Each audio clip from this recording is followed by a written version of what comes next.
Rico and finish school over there, so I wouldn't be killed here by another gang. And I ended up finishing a GED over there in Puerto Rico. How is it, right? I was involved very much in drugs, alcohol, but somehow I continued to gravitate to school. It was my safe haven. It was a place that I knew I was going to be okay. When I went into prison, I knew that I needed to, or I was forced actually to do two things. You either work here or you go to school, but you're not going to be hanging out in your cell doing nothing. Incredible how you get that type of advice in prison from other inmates. And I started hearing from these inmates about community reinvestment. I started hearing these inmates talking about don't do graffitis on the block, don't sell drugs on the block, clean up your neighborhood, be an asset to your community. How is it that I end up in prison and I'm being told all of this right here? And this wasn't coming at me when I was outside. So for purposes of me being safe, I decided to go into school. I went to McMurray College for the sole reason that the chief of my gang was going to that school, and I knew that if I go to school with him, his security will be my security, so I will be safe. So I entered into survival mode right away when I went in there, and I got into a lot of trouble. Just because you're going to school doesn't mean that you cannot participate, or you have to participate in some gang activities that go on inside. It's incredible because not only I was educating myself through McMurray College, got an Associate of Applied Science in Energy Technology, I got an Associate of General Studies, but I also gravitated to other courses that was being offered. I took step parenting classes. I never had a child. Why did I take that class? Well, I knew that eventually when I come out, I might end up with a female with a child. And I had a stepfather who was not a father to me. He's the one that introduced us to cocaine and all of that stuff. And so I wanted to be a good father. My father wasn't there. My father's in Puerto Rico. I wanted to be a good father. So I took that class. I was tutoring inmates for GED classes. Why did I do all of that? I don't know. I think in many ways it was a way for me to stay busy, stay safe, and I'm learning something so that when I come out here, I'm able to stay out here. I didn't want to go back in there. Eventually, I ended up coming out here in 2002 and immediately went into the nonprofit sector. And it was interesting because a lot of the things that I learned in there, I was able to apply out here. For example, we had gang meetings, we had minutes, we had agendas, we had treasury report because we had dealings in their stores and things like that. We had a financial guy that reconciled the box, the books every month and had to produce a report. How was I to know that when I come out here and I jump in the nonprofit sector, I have to go to meetings, I have to take minutes, I have to have an agenda. And in some cases, when I was the executive director of a nonprofit, a shelter for homeless men, women, and children, I had to do the books there. So I took all of that learning from me and I applied it out here. And I immediately enrolled at Roosevelt University. And I enrolled at Roosevelt because Roosevelt was in Pontiac, where I first started going to school. And I couldn't go to Roosevelt because I did not have enough credit hours to go into a 4-year institution. That's why I had to go to McMurray College. But it wasn't easy because we went on lockdown, and every time we went on lockdown, that means you don't go to school. That means your term of the classes extended a little bit longer. Sometimes it was even canceled. So that class that I took did not count for my credit hours that I needed to take. I'm learning all of this stuff too in prison, how the education system works. I learned about FAFSA. I learned about how to apply for financial aid in prison. And granted, I think it was in 1995 when everything blew up in the system. There was a riot in Pontiac. They took us all out and sent us all over the state. They closed all of the prisons down because of Richard Speck's video from Stateville.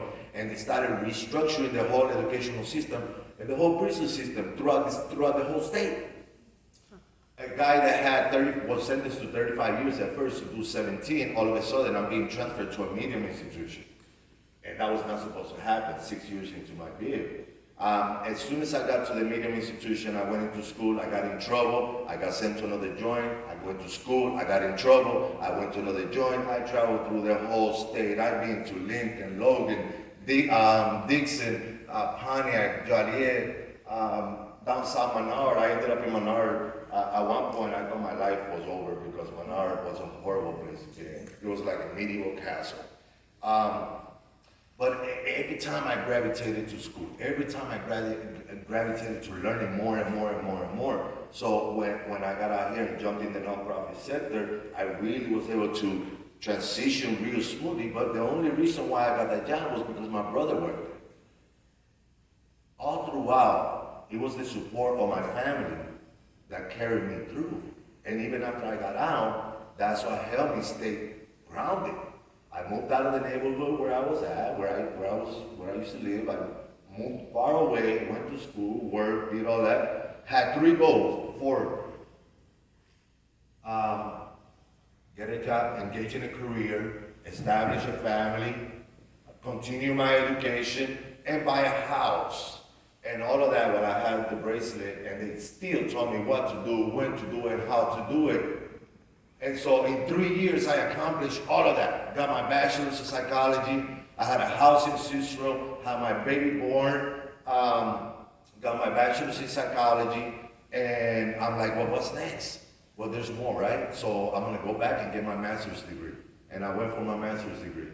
And I continued working in the nonprofit sector and was able to hold some positions that required for me to be responsible for budgets of $1.2 to $1.5 million. That required for me to be able to parlay with politicians and community leaders so that I could get funding in, so that I could help our homeless population find housing, find employment, find stability in their lives. Why?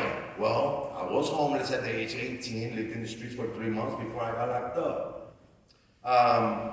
So I know the plight. I know the struggles that people go through when they have barriers, and if they don't have the support that they need, then it becomes even more difficult, and sometimes it leads you right back to where you came from, because that's where you only find the immediate feeling of belonging to something. So my family was key. I remember a particular moment, just getting out. They gave us, we go to 3-month Head Start program before you get out. That was back then. And they give us a whole bunch of lists of services and organizations that people can help you with. So they sent me to go get a $75 voucher at the Salvation Army on Ashland Street or something like that. Ashland. Monroe and Ashland. That's a halfway house. I went in there and I'm like, I'm here for a $75 voucher. And they say, why are you out there? You're supposed to be in here. And I'm like, no, I got a house. I paroled at my house. I got it. No, you see right there. I thought they were going to lock me up again. I didn't come out of there with a $75 voucher, that's for sure. Ran out of there so fast, I never visited again. Resources that are given to you in there are outdated. So people are coming out here and they're not really able to find a way. There has to be a transition where you have a place that you can trust, that you can land, that you can get the support that you need. And so throughout the years, 20 years now, my focus has been homeless prevention programming, workforce development programming, youth development programming, and it works in both ways, right? So all of my times that I come out here and I talk to people or the kids, things like that, I find a level of my self-esteem goes up. I feel like I'm giving something back to society that I may have taken away at one point. And so it's been my mission since I got out to do this. I've been very successful, but I've been unemployed. I almost lost my house. I received link. I received unemployment. I'm just a regular person like everybody else out here. The only difference is for some reason, something continued to gravitate me to education. To continue to educate myself for the rest of my life and be a mentor to many that can use education to catapult their careers, to find stability, to have a good job. That's why I'm at Kane County now, what we do workforce development. We're providing people resources, money, so that you can get free schools, free classes in manufacturing, in the trade, in healthcare, in IT. And it's amazing that what we're seeing now in society after COVID and everything, where hardly anybody's coming through the door looking for help. There's companies out there looking for people to come in and work, and nobody's coming to work. Where's everybody at? This system has really flipped after COVID and the massive migration out of the workforce system of retired to be people, leaving all of these openings out there with not enough Gen Zs to step up and jump into those jobs. We have demeaning the trades, we have been demeaning the trades for a long time. It's like mediocre work, it's like, minimum wage. Not anymore, not anymore. The trades are coming up, manufacturers are blowing up, and somehow we're trying to get the word out there for people to come and get help from us.